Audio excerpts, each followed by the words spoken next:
Cette plénière est consacrée au projet à l'échelle des grands territoires. Alors, qu'est-ce que c'est que ces grands territoires? De quoi parle-t-on?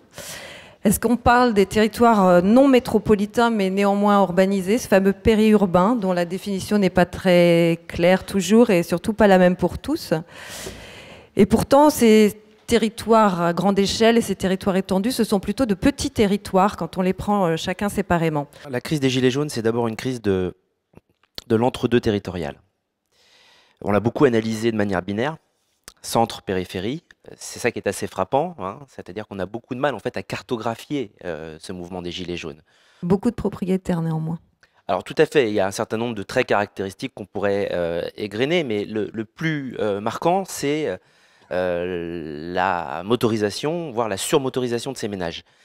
Ce qui explique cette idée d'entre-deux territorial. C'est-à-dire que, en effet, oui, on peut considérer, si c'est l'une des interrogations de votre séance plénière, que finalement les Gilets jaunes sont une manifestation de ces grands territoires périurbains. La crise s'est déclenchée sur la question du carburant.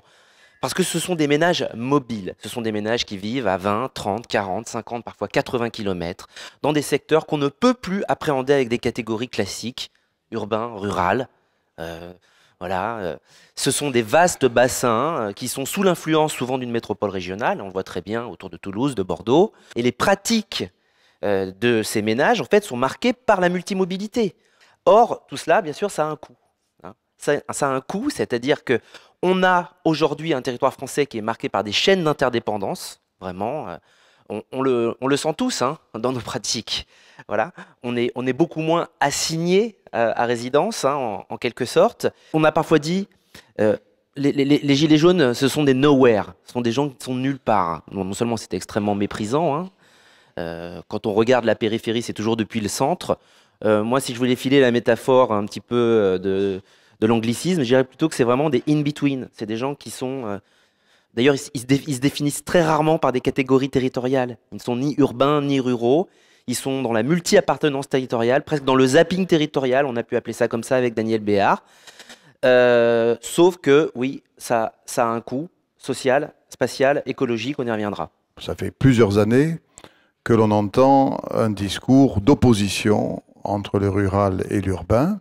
Si on veut sortir de la crise, non pas dans la conjoncture politique, mais avec des démarches de fond, c'est-à-dire en s'attaquant aux problèmes de fond, alors il faut mettre en place, il faut systématiser, il faut généraliser des coopérations directes, sans intermédiaire, entre élus urbains et élus ruraux. Madame Rossamino, donc directrice de la Banque des Territoires, donc Caisse des dépôts. Vous avez des produits financiers, des dispositifs de soutien qui sont adressés au cœur de ville, aux projets de rénovation urbaine, aux métropoles, etc. Pour ces territoires-là, est-ce qu'il y a des outils plus adaptés? Comment on s'adresse à tous les territoires? Et finalement, le constat que la Caisse des dépôts a fait, c'est de dire jusqu'ici, la Caisse des dépôts, pour des raisons très pratiques, s'adressait plutôt à des territoires plus faciles d'accès, bien sûr les métropoles, les grandes villes, etc. Par contre, notre ambition, nous, elle est très très claire, c'est de favoriser 4 types de territoires. Des territoires plus inclusifs, et monsieur le maire parlait tout à l'heure de la question du logement.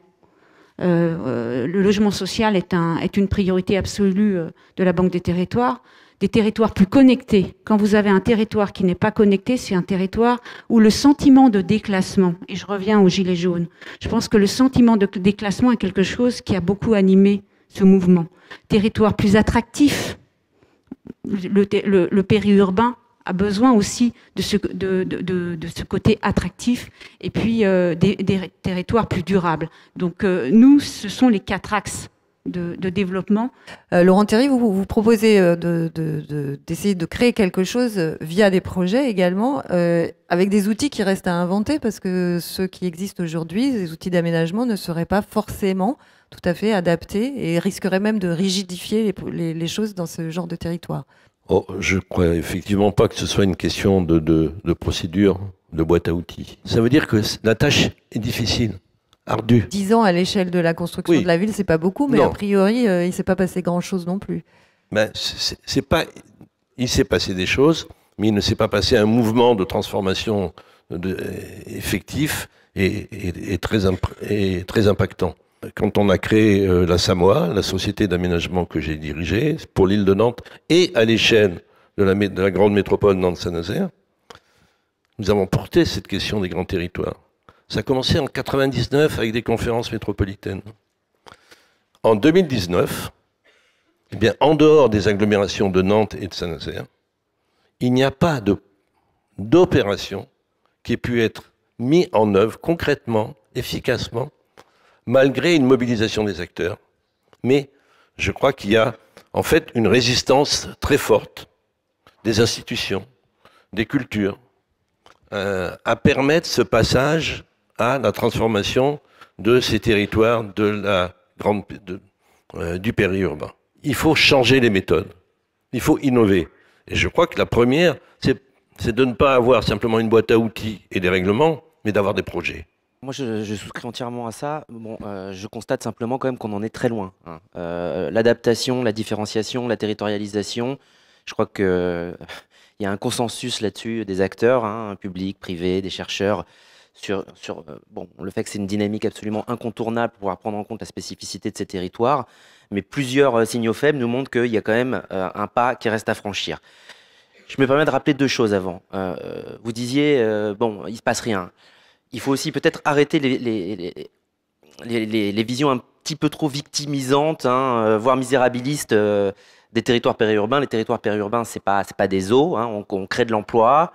Donc moi, en effet, mon mot, c'est plutôt impensé. En effet, c'est pas, il se passe des choses, mais les moyens de l'aménagement du territoire, c'est clairement, ils ont été concentrés depuis 20 ans sur les métropoles, on peut pas le nier, mais je dirais c'est surtout les référentiels, c'est surtout nos catégories, nos façons de penser et d'élaborer les politiques publiques qui, en quelque sorte, ont zappé cet entre-deux territorial. Dans les grandes villes, on sait faire. Laurent Théry l'a rappelé, ça ne veut pas dire que c'est simple, mais on sait faire. On a une boîte à outils, on a des leviers de financement, et encore une fois, on a même des concepts, hein, qui sont bien documentés, on a des cahiers de référence. Voilà. Dans les espaces ruraux à faible densité, on sait faire, parce qu'il y a des handicaps structurels qui sont identifiés.